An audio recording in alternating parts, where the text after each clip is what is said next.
Today's episode of In the Groove is brought to you by the Port of Spain T-shirt company.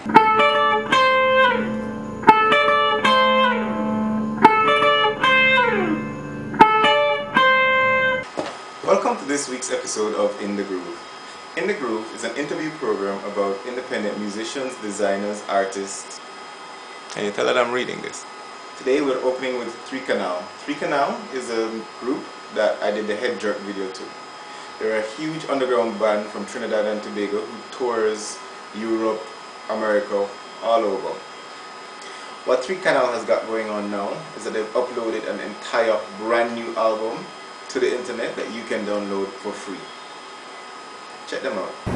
Tell us where you're liming now and where you're not liming. I'm not much of a limer, so in terms of where I lime at home. And it may sound strange, but just the other day I was thinking, for the most part, because of where I live, I don't have to go out to meet people. People fall in constantly. Well, I live in a little house that's called Little House, and it's located in Woodbrook, in a very accessible part of Woodbrook, and I've been living there for the past 15 years. But I guess the reason why the Little House is the kind of place that it is because it was formerly one of Mitchell's studios. He invited me to house it when they took off to Barcelona in '92, and I took up the challenge of house sitting. I had no plans of leaving home. I was living home at my parents in Trin City up to that point, and I've been traveling, going to London and New York and whatnot, and coming back. So by the time he introduced the idea of staying in the Little House, I was ready to grab at it, and I jumped on it, and I've been there for 15 years now. Tell me some of your experiences with touring. The reality, is it glamorous? Because when we at home and you say, oh, they're going on tour, and you're real glad and you're hit.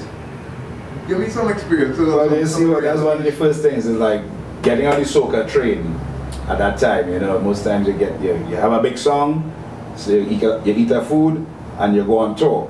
But in that context, going on tour generally meant that you were going to be roughing it on your cousin's floor in Brooklyn, all you pack up in one little space fighting for a couch or something, and real rough and tumble, and from the time you arrive, is a session, and you arrive and it's just like a non-stop party, and you live in fairly rough and tumble, and you cut your gig, and if it's a good promoter, you get your full payment. If not, you get a piece, and next year you'll get the next piece.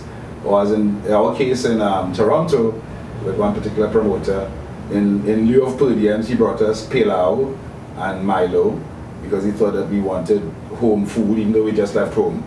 And there were a plethora of restaurants in the vicinity, like Vietnamese and Thai and things that we wouldn't have mind sampling. And on the night of the gig, he arrived with a bunch of roses, and that was a sign that no payment was involved.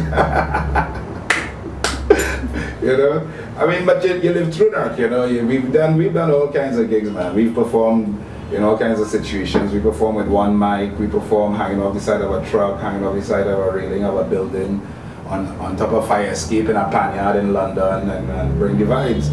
And I'm glad we did that, it was rough and tumble.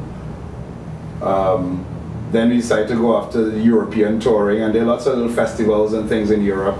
And we've penetrated quite a few of those festivals. People ask, how do you get into Montreux Jazz Festival? How do you get to, Manosque Festival, the largest Centennial Festival in Belgium, and all these different festivals. But the level at which we're going to these things is, is in and out. You arrive in the morning, you just check in the hotel, you cut your sound check, run back to your hotel, change your clothes, cut the gig, have a few hours sleep, get on that plane next morning and head back out. And it's very unglamorous, it's very testing, it's very challenging, but there's a rush to it. There's a festival crowd, you go and you just do your best, and people appreciate it, they lap it up. They ain't care if you land from Mars half the time once you're singing good in those contexts. People really do appreciate the music. You actually sell merchandise. If you walk with your t-shirts and your CDs, you can actually. So you see the potential for it. You have to prove yourself as a festival act. The festival circuit is very small. There's a word-of-mouth circuit. This one who run in WOMAD in the Canaries knows the one who run in WOMAD in Sydney. So if you impress here, you know, it could guarantee more work. So we were able to string together a series of gigs from the end of July to the beginning of September that was sufficient in themselves to pay for that period and justify the expense of putting the team on the ground there, and use London as our base, and then also as we were on the ground, capitalize on whatever opportunities might arise. And it made sense and it worked, because we went out for 6 weeks, we had enough of the premier gigs to kind of guarantee that we could get there and pay our housing for the 6 weeks, and then we had enough gigs on the ground in London to ensure that everybody could literally eat our food at the end of it. You're now able to download your music online. How is that going, and how does that benefit the band? How does that? Well, Womex again. There's a big book that they publish in Womex, and what Womex is, I should put it in a context really, because what it is a big trade fair for festival people who have festivals and people who book acts and people who looking to book acts to labels and that sort of thing. So once a year they come together in Seville, Spain, and it's like a big market literally, and during the day people set up stalls and they tout their wares, whichever act they might be selling or whichever festival they might be selling or whatever. And then there's a huge area where everybody congregates, where as you're walking you just see posters and flyers and stickers, and that's for all the bands that are there for those 3 or 4 days in Seville. And each night they have showcases of these various bands. So you shop around during the day, make your business contacts, you go home, relax, eat some dinner, and then at night you come out and you take in a show. A series of shows arranged in 2 huge tents on a big plaza, and you just go from one tent to the next kind of thing. So we were linked up with an agent who had a booth, so we went and put our products on his booth, and you had to be around and say hi and sign things, and it's literally a market and you're the product. And the night the day of our showcase, you had to go and pull down people's posters and put up your poster, and then you come back later and see your poster removed, and rough and tumble gorillas, and they made it so it was like that the guards themselves would come and remove posters where you weren't supposed to put posters, and people would walk around in chicken suits and hand out flyers just so you'd notice them, and it was a real crazy, heady environment, and it was scary walking in there because you realize, oh no, I don't think we have all the tools. And we didn't make no big posters, so we had to take all the little posters and stick them together and take up a whole wall, and the whole band became involved in posterizing the place and ripping down man poster, and you know, but it just showed us what it takes to sell the thing.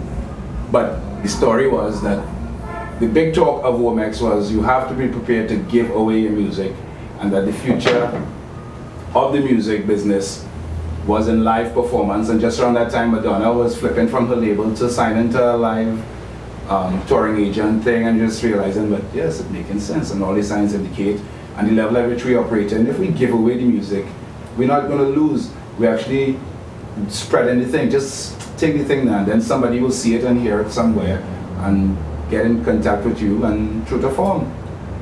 So we came back from Womex and we got the opportunity to do anti-piracy jingle, and we said we're not interested in a jingle, we're not interested in anti-piracy as a sentiment, because we live in the 21st century and everybody have a computer and everybody have a CD burner, and for every time you generate something electronically and you put it out there, it's at the mercy of.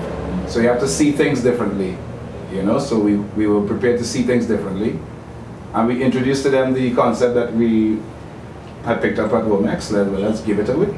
Well, we've been speaking with Mr. Wendell Manwarren, member of CANAL, and teacher, artist, general, urban Trini. Yeah, urban.